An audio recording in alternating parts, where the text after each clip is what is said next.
Hello students, कैसे हैं आप लोग? सब बढ़िया हैं। चलिए आज हम शुरू करने जा रहे हैं इम्पॉर्टेंट न्यूमेरिकल्स जो जेई और आपके नीट एग्जाम में अक्सर पूछे जाते हैं। तो स्टूडेंट्स, ये जो न्यूमेरिकल्स लिए गए हैं लॉज ऑफ मोशन चैप्टर से लिए गए हैं। तो चलिए शुरुआत करते हैं। A mass of 1 kg suspended by means of a thread, the system is lifted up with an acceleration of 4.9 metre per second square. और सेकंड में पूछा है lowered with an acceleration of 4.9 metre per second square, the ratio of tension in the first and second cases. अब students, इसमें क्या पूछा गया है कि एक थ्रेड से एक मास जो है वो क्या है, सस्पेंडेड है। अ मास ऑफ 1 kg। तो स्टूडेंट्स, इसका मास कितना है? 1 kg मास है ये, और इसको थ्रेड से हमें लटकाया गया है। The system is lifted up with an acceleration of 4.9 metre per second square. तो स्टूडेंट्स, इसका एक क्या होगा, नीचे की तरफ क्या लगेगा, एक इसका वेट होगा। जो वेट क्या आएगा, 1 इंटू ग्रेविटी जी। अब 1 इंटू ग्रेविटी जी आ गया, और ऊपर क्या लगेगा, इसमें टेंशन लगेगा, क्योंकि धागे पे क्या लगेगा, वजन के कारण टेंशन लगेगा। लेकिन पहले केस में बोला है कि lifted up with an acceleration of 4.9 metre per second square. अब ये जो है ऊपर की तरफ जा रहा है पहले केस में 4.9 मीटर पर सेकंड स्क्वायर। अब स्टूडेंट्स, हम क्या करेंगे यहाँ पे कि अगर ये ऊपर की तरफ acceleration 4.9 metre per second square से जा रहा है, तो देखिए ये जो टेंशन है ये क्या होगा, ऊपर ज्यादा होगा। और ग्रेविटी का जो हमें वैल्यू लेनी है, हम ले सकते हैं ग्रेविटी की 9.8 मीटर पर सेकंड स्क्वायर। तो स्टूडेंट, जब ये जो है, ये जो सस्पेंडेड मास है ऊपर की तरफ एक्सलेट हो रहा है, तो टेंशन क्या है, ऊपर की तरफ ज्यादा रहेगा। तो हम इसको पहली इक्वेशन, फर्स्ट केस के लिए हम इक्वेशन बना देंगे टी माइनस नीचे का जो वेट है वो कितना है, 1 g, या जी लिख देंगे 1 g। और बराबर में क्या होता है, हम जानते हैं कि ये जो नेट आता है फोर्स बराबर एम ए के होता है। तो एम ए कितना हो जाएगा, एम ए। तो स्टूडेंट्स, टेंशन कितना है, टी माइनस जी। तो जी की वैल्यू अगर हम रख दें 9.8, और मास कितना है, 1 है, 1 kg, और एक्सेलरेशन कितना है वो हमें दिया है 4.9। तो इसको सॉल्व करेंगे तो हमारा निकल के आएगा 4.9 प्लस 9.8 उधर चले जाएगा 9.8। तो ये आ जाएगा, हम इसको T1 ले लेते हैं क्योंकि दो केसेस हैं, दोनों के रेशियो बताने। ये हो जाएगा 8 9 17 9 4 13 14 14.7 न्यूटन। तो स्टूडेंट्स, इसको इक्वेशन 1 नाम दे देंगे क्योंकि T1 आ गया। अब स्टूडेंट्स देखिए आप सेकंड केसेस में, सेकंड केस में क्या बोला है, lowered with an acceleration of 4.9 metre per second square. अभी क्या जा रहा था, ये ऊपर जा रहा था, अभी सैरो को क्या कर दो, नीचे कर दो। अब एक्सेलरेशन नीचे है। तो स्टूडेंट्स, एक्सेलरेशन नीचे है तो हम क्या करेंगे, ये ज्यादा हो जाएगा तो W को हम माइनस कर देंगे 1 g को, W या 1 g माइनस टी, क्योंकि अब क्या है कि जो सस्पेंडेड मास है वो नीचे की तरफ एक्सेलरेट हो रहा है, तो नीचे ज्यादा हो जाएगा बराबर एम ए। अब स्टूडेंट इसकी वैल्यू रखेंगे तो 1 g, जी का क्या वैल्यू रखनी है 9.8 माइनस टी बराबर एम कितना है 1, और एक्सेलरेशन कितना है 4.9। तो टी को उधर भेज देते हैं, तो टी बराबर क्या हो जाएगा 9.8 माइनस 4.9। इसको T2 ले लेते हैं क्योंकि सेकंड केस है, दोनों के रेशियो बताने, तो T2 बराबर हो जाएगा 4.9 न्यूटन। अब हमें फाइनली ये पूछा था ये निकालने के बाद the ratio of tension in the first and second cases. अब दोनों को from equation 1 and second ratio कर दो, फर्स्ट एंड सेकंड। तो T1 बाय T2। तो स्टूडेंट्स, क्या निकल के आया, T1 आया हमारा 14.7 और ये निकल के आया 4.9। अब स्टूडेंट्स, इन दोनों को सॉल्व करते हैं, तो देखिए क्या आएगा निकल के 4.9, 14.7 है, तो 4.9 का अगर 3 में मल्टीप्लाई करें तो 3 9 27, 3 4 12 13 14, तो ये आ गया हमारा 3/1। So the ratio of the tension in the first case and second case is 3/1। So students, I hope you understand. तो आपको क्या करना है, इसको समझ के इसकी प्रैक्टिस करनी है 2 to 3 टाइम्स। चलिए अब नेक्स्ट क्वेश्चन देखते हैं। चलिए स्टूडेंट्स, अब नेक्स्ट क्वेश्चन देखते हैं। Two blocks of masses 40 kg and 30 kg are connected by a weightless string passes over a frictionless pulley as shown in the figure. The acceleration of the system would be। अब students बोला है कि एक block है, ये triangular block है जिसमें 30 degree का एंगल बन रहा है। इसमें 40 kg मास यहाँ पे सस्पेंडेड है ये पुली के द्वारा, और यहाँ पे 30 kg मास है। अब दोनों जो है उसको हमने सिस्टम पे रख दिया है। बोल रहे हैं एक्सेलरेशन कहाँ होगा सिस्टम का, what would be the acceleration of the system.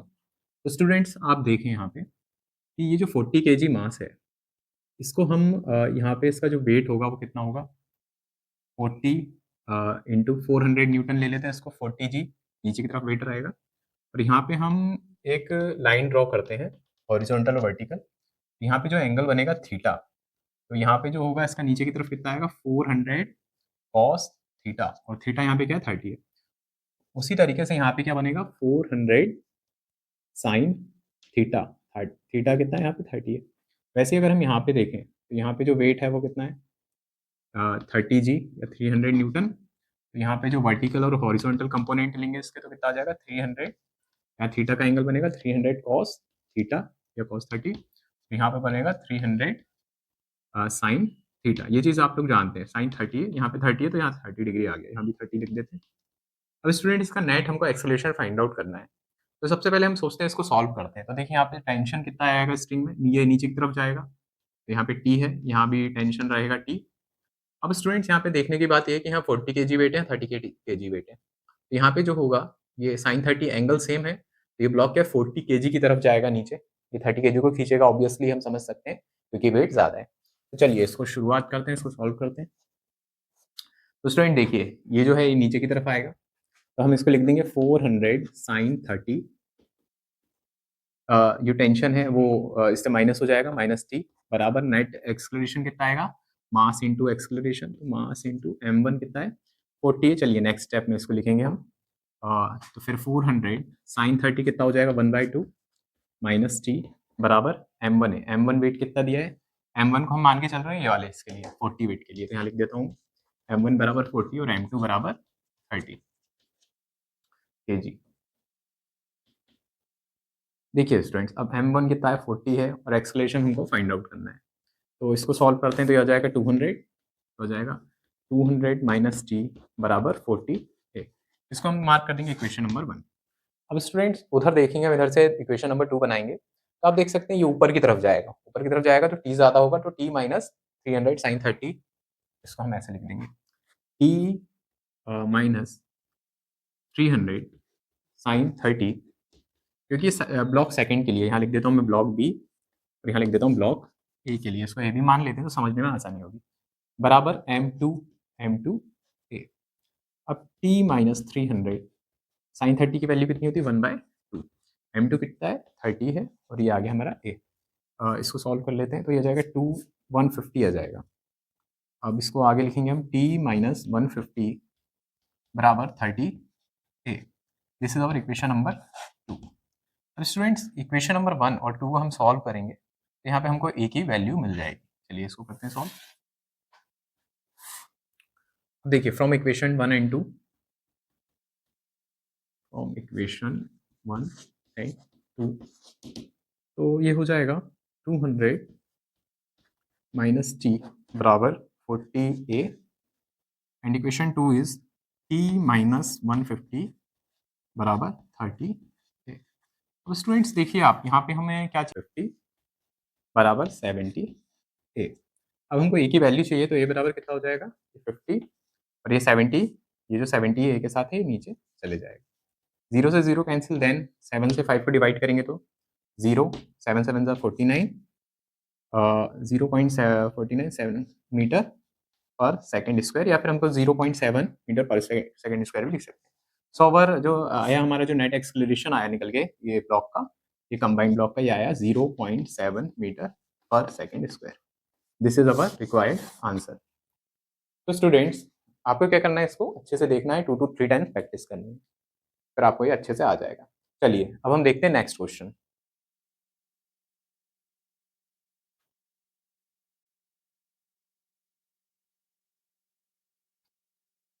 चलिए स्टूडेंट्स अब नेक्स्ट क्वेश्चन देखते हैं। A monkey of mass 40 kg climbs on a massless rope which can stand a maximum tension of 500 Newton. In which of the following cases will the rope break? Take g is equal to 10 metre per second square. अब students यहाँ पे 2-3 cases आपको दिए जा सकते हैं, लेकिन basically question में पूछा क्या है वो हमें समझना है। तो स्टूडेंट्स एक मासलेस रोप है जिसपे जो है एक मंकी है, एक मंकी है जिसपे क्या कर रहा है? चढ़ रहा है। तो students, a monkey of mass 40 kg climbs on a massless rope which can stand a maximum tension of 500 Newton. तो स्टूडेंट, ये जो रोप है वो मैक्सिमम टेंशन कितना सहन कर सकती है? ये मैक्सिमम जो होता है टी मैक्स, ये दिया गया है हमको, ये दिया 500 न्यूटन। तो अगर 500 न्यूटन से ज़्यादा अगर रोप पे अगर वजन पड़ता है तो रोप क्या हो जाएगी? ब्रेक हो जाएगी। तो हमको ये फाइंड आउट करना है कि किस केसेस में ये मंकी जो है वो विदाउट किस केस में जो है ये रोप टूट सकती है, रोप विल ब्रेक, ये हमको बोला गया है।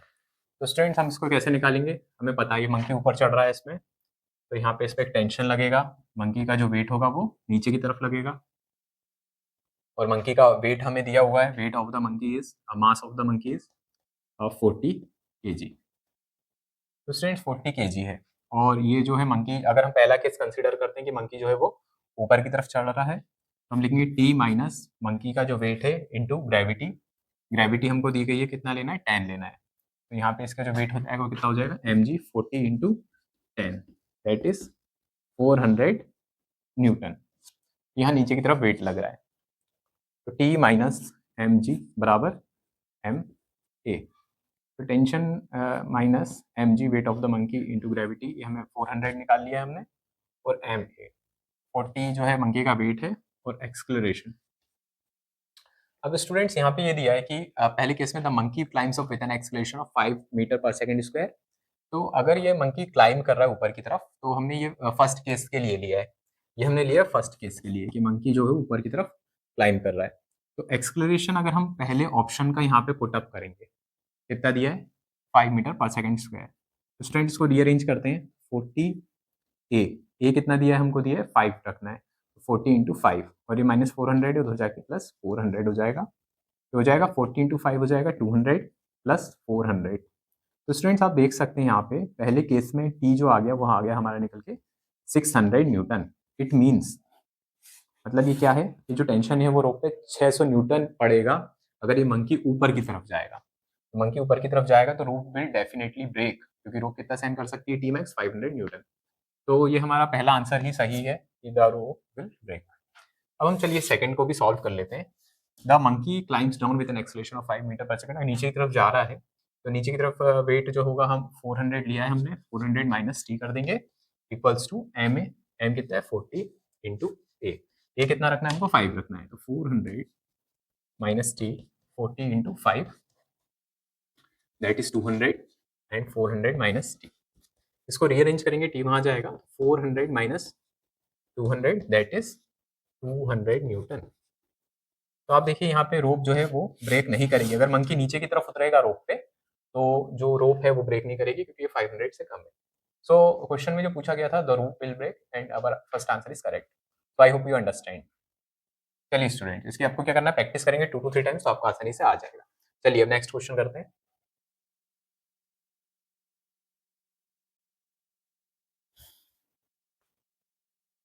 चलिए स्टूडेंट्स, अब नेक्स्ट क्वेश्चन देखते हैं। In the system shown in the figure the acceleration of 1 kg mass is. अब बोला है कि ये एक सिस्टम दिया हुआ है, पुली सिस्टम है। अब इस पुली सिस्टम में देखने वाली बात ये है स्टूडेंट्स, यहाँ पे 4 kg मास सस्पेंडेड है या 1 kg मास सस्पेंडेड है। तो हमको निकालना है जो एक्सक्लेरेशन है 1 kg मास पे कितना एक्सक्लेरेशन से ऊपर जाएगा, क्योंकि 4 kg मास ज्यादा होता है तो नीचे की तरफ आएगा या ऊपर की तरफ जाएगा। अब स्टूडेंट्स, यहाँ पे ध्यान देना आपको ये है कि पुली में एक रोप ये लगी है मासलेस स्ट्रिंग, और दूसरी ये लगी है। तो यहाँ पे टेंशन होगा टी, यहाँ भी टेंशन होगा टी। ये टेंशन टी से 4 kg मास को नीचे की तरफ खींचेंगे। लेकिन यहाँ पे जो इस पुली में देखिए, यहाँ पे सेंटर से लगा हुआ है ये मास, और यहाँ पे साइड से लगा है पुली के, तो यहाँ पे भी टेंशन होगा टी, और नीचे की तरफ वेट कितना हो जाएगा? यहाँ 1 है तो 1g, और नीचे कितना हो जाएगा? 4g, क्योंकि क्वेश्चन में हमको जी के टर्म्स में आंसर देने हैं। ऑप्शन जी के टर्म्स में, तो हम जी के टर्म्स में ले लेंगे। तो ये इसका वेट है, ये भी इसका वेट है। अब यहाँ पे आपको ध्यान ये देना है, जब ऐसा सिस्टम होता है जिसमें 2 रोप लगी रहती है उस पर सस्पेंडेड, लेकिन यहाँ पे सिंगल रोप पे है, तो जितना ये एक्सक्लेरेशन जितना इसका ये होगा उसका डबल ये होगा, क्योंकि ये साइड से सिंगल रोप से लटका हुआ है। तो मान चलिए इसका एक्सक्लेरेशन ए है, तो इसका जो एक्सक्लेरेशन होगा ए डैश, ये हो जाएगा 2a, और यहाँ पे टेंशन कितना हो जाएगा? टी है और टी है, तो यहाँ पे 2t टेंशन हो जाएगा, और यहाँ पे एक सिंगल टेंशन है तो टेंशन कितना हो जाएगा? टी हो जाएगा। तो यहाँ पे इन बातों का ध्यान रखें, हम इक्वेशन बना लेते हैं दोनों के लिए और सॉल्व करके ए की वैल्यू फाइंड आउट करेंगे। तो चलिए शुरुआत करते हैं। This is block A and this is block B. अब देखिए, mass of block A is कितना दिया है? ये दिया है 4 kg and mass of block B ये दिया है हमको 1 kg। अब हम ब्लॉक ए के लिए देखते हैं स्टूडेंट्स। तो ब्लॉक ए में हम जानते हैं ये कहाँ जाएगा, ये नीचे की तरफ जाएगा। तो नीचे की तरफ जाएगा तो ये कितना हो जाएगा 4g माइनस 2t, क्योंकि टी ओ टी है मान के चलिए यहाँ पे लिख देते हैं हम 2t हो जाएगा माइनस, क्योंकि दो रोप हैं दो टेंशन लगेंगे, और एम ए या m1 लिख दो या m ए लिख दो, m1 इंटू ए, इसका एक्सप्लेनेशन कितना होगा ए होगा। 4g minus 2t is equal to m1 कितना दिया है हमें 4 और a। This is our equation number 1। अब देखते हैं ब्लॉक बी के लिए। ब्लॉक बी के लिए क्या हो जाएगा, अब देखिए स्टूडेंट्स ये ऑब्वियसली वेट कितना है इसका 1 kg है, तो ये ऊपर जाएगा 4 kg इसको खींचेगा, तो ऊपर की तरफ जाएगा, तो ऊपर की तरफ हम क्या लेंगे, सबसे पहले टेंशन लेंगे। अगर ये नीचे की वैल्यू ज्यादा है तो इससे इसको टेंशन को माइनस करते हैं, अगर ऊपर की वैल्यू जो है वो ये ब्लॉक ऊपर जा रहा है तो हम क्या करेंगे टी ज्यादा होगा तो टी माइनस वेट कर देते हैं, तो T minus G is equal to M two A. अब यहाँ पे ए डैश लेंगे क्योंकि यहाँ पे एक्सेलरेशन किससे जाएगा डबल जाएगा, बस ये चीजें ध्यान रखनी है। तो T minus G is equal to M two कितना है 1 kg इंटू 2a, क्या जाएगा स्टूडेंट्स निकल के T minus G is equal to 2a। This is our equation number 2। अब स्टूडेंट्स क्या करना है हमको, अब हम इन दोनों इक्वेशनों को सॉल्व करेंगे तो हमें एक ही वैल्यू फाइंड आउट हो जाएगी from equation first and second. अब स्टूडेंट्स यहाँ पे 4g minus 2t is equal to क्या है 4a है, and second equation is t minus G is equal to 2a। Students देखिए हम क्या करेंगे, यहाँ पे टेंशन को टेंशन से कैंसिल करना चाहते हैं क्योंकि हमको एक ही वैल्यू फाइंड आउट करनी है जी के टर्म्स में। नीचे वाली इक्वेशन को आप 2 से मल्टीप्लाई कर दीजिए तो हो जाएगा निकल के 4g minus 2t is equal to 4a, और यहाँ पे 2 से मल्टीप्लाई करेंगे तो 2t minus 2g is equal to 4a। अब स्टूडेंट देखिए यहाँ पे 2t प्लस में या 2t माइनस में दोनों आपस में कैंसिल हो जाएंगे, 4g माइनस 2g कितना हो जाएगा 2g, then 4a plus 4a 8a। हमको एक ही वैल्यू फाइंड आउट करनी है तो ये बराबर 2g अपॉन 8, तो 2 4 सा 8, तो एक्सक्लेशन हमारा कितना आ गया g बाय 4। अब स्टूडेंट्स यहाँ पे ध्यान ये रखना है this is not our answer, this is not our answer, this is the value of a combined A की जो वैल्यू ये है आया है निकल के, लेकिन हमको पता है हमको ब्लॉक 1 kg वेट के लिए निकालना है, तो 1 kg वेट के लिए ये ए जो है हमारा 2a है, नेट एक्सलेशन कितना है 2a, तो यहाँ पे 2 इंटू ए की वैल्यू कितनी आई g बाई 4, ये रखेंगे तो ये आ जाएगा 2 2 ज़ा 4, तो ये आ जाएगा ए डैश बराबर g upon 2। This is our acceleration for block 1 kg। तो आपको थोड़ी सी इस क्वेश्चन में क्या परेशानी आ सकती है, लेकिन आपको उसको प्रैक्टिस करेंगे तो आ जाएगा, थोड़ी अंडरस्टैंडिंग बेस पे ये क्वेश्चन है, क्योंकि यहाँ पे देखिए यहाँ पे दो जो है वो हमारी मासलेस स्ट्रिंग थी, इस पे सिंगल मास है, तो फिर जब इसको सॉल्व करते हैं तो ए डैश निकल के आ जाता है g बाय 2। तो आई होप यू अंडरस्टैंड। चलिए अब नेक्स्ट क्वेश्चन सॉल्व करेंगे।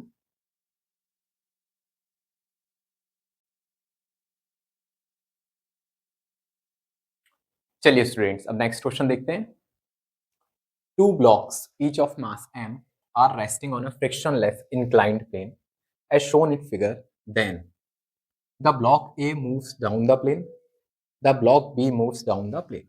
अब स्टूडेंट ऐसा बोला है, ये एक सिंपल सा एक डायग्राम दिया है, ये इंक्लाइंड प्लेन है, तो यहाँ पे बोला है कि यहाँ पे दोनों के मास जो है वो सेम है, m और m मास मास जो दोनों का है वो सेम है, लेकिन यहाँ पे जो इंक्लाइंड प्लेन है यहाँ पे 60 डिग्री पे इंक्लाइंड है और यहाँ पे 30 डिग्री पे इंक्लाइंड है, तो कौन सा ब्लॉक नीचे की तरफ जाएगा, ए ब्लॉक जाएगा या बी ब्लॉक जाएगा। तो स्टूडेंट इसको कैसे हम मैथमेटिकली कैसे समझ सकते हैं, तो इसको मैथमेटिकली ऐसे समझ सकते हैं कि ये जो है ये इसका जो वेट होगा वो इधर होगा, यहाँ पे थीटा एंगल बनेगा, ये हो जाएगा एम जी, यहाँ पे जो वेट है वो कितना आएगा एम जी, तो ये हो जाएगा एम जी कॉस 60 डिग्री, और यहाँ पे जो परपेंडिकुलर होता है वो क्या होता है एम जी साइन 60 डिग्री। अब उसी तरीके से यहाँ पे जो वेट होगा वो नीचे की तरफ कितना होगा, ये भी एम जी होगा। अब यहाँ पे थीटा डिग्री का एंगल बनेगा और ये हो जाएगा एम जी कॉस 60 डिग्री, और सॉरी 30 डिग्री है यहाँ पे एंगल, तो यहाँ 30 डिग्री, एंड देन यहाँ पे एम जी साइन 30 डिग्री। अब students m g sine 60 degree हो गया, यहाँ पे टेंशन लगेगा स्ट्रिंग में, यहाँ भी टेंशन लगेगा स्ट्रिंग में, तो कौन सा ब्लॉक नीचे की तरफ जाएगा। तो हम सबसे पहले देखते हैं ब्लॉक ए के लिए, और ब्लॉक ए यहाँ पे स्टूडेंट्स तो स्टूडेंट्स यहाँ पे जो टेंशन रहेगा वो T1 रहेगा और यहाँ पे टेंशन T2 रहेगा। दोनों पे अलग लगेगा क्योंकि वेट जो है दोनों के अलग-अलग, वेट जो है सेम है लेकिन एंगल अलग-अलग है। तो हम देखते हैं for block A. For block ए के लिए ये हो जाएगा, फॉर ब्लॉक ए के लिए आ जाएगा T1 is equal to mg sine 60 degree. तो स्टूडेंट्स T1 mg साइन 60 की वैल्यू कितनी होती है? √3/2। और अगर हम इसको फर्दर सॉल्व करें तो √3 की वैल्यू होती है 1.732/2। हो जाएगा 200, 2 8 16, 2 1 2, 2 6 12, 0.816। ये आ गई हमारी newton. T1 is equal to mg 0.816 newton. ये आ गया हमारा टेंशन T1। अब वैसे हम ब्लॉक बी के लिए अगर स्टूडेंट्स निकालते हैं, और ब्लॉक बी तो स्टूडेंट्स यहाँ पे T2 इज इक्वल टू क्या हो जाएगा? mg sine 30 degree. अच्छा, आपको यहाँ पे ये बात ध्यान रखनी है कि mg साइन 60 इसको इधर खींच रहा है और ये इसको इतने फोर्स से उधर खींच रहा है। तो mg साइन 30 की वैल्यू होती है 1/2 और 1/2 की वैल्यू कितनी होती है? 0.5 न्यूटन। तो स्टूडेंट्स इसको हम देख के ही सॉल्व कर सकते हैं कि कौन सी वैल्यू ज़्यादा है। T2 के लिए mg 0.5 है, mg यहाँ भी सेम है 0.816 न्यूटन यहाँ पे। तो T1 पे जो है वो फोर्स ज़्यादा लग रहा है। तो ये जो ब्लॉक है, block A moves downward. The block A moves down the plane, this is our correct answer. तो स्टूडेंट्स आपने देखा हमें से मैथमेटिकली कैसे सॉल्व करते हैं। तो आपको क्या करना है, इसको डायग्राम को अच्छे से समझना है, उसकी प्रैक्टिस करनी है 2 to 3 टाइम्स, तो आपको ये समझ में आ जाएगा। चलिए स्टूडेंट्स, आज के लिए 5 क्वेश्चंस ही हैं, आपको उनकी प्रैक्टिस करनी है और उसके बाद मैं आपको नेक्स्ट वीडियो में आप सब्सक्राइब करें, फिर मैं आपको नेक्स्ट क्वेश्चन जो है, जो पूछे आते हैं अक्सर एग्जाम्स में, नीट के जेईई में, उसकी मैं आपको प्रैक्टिस करवाऊंगा। Thank you.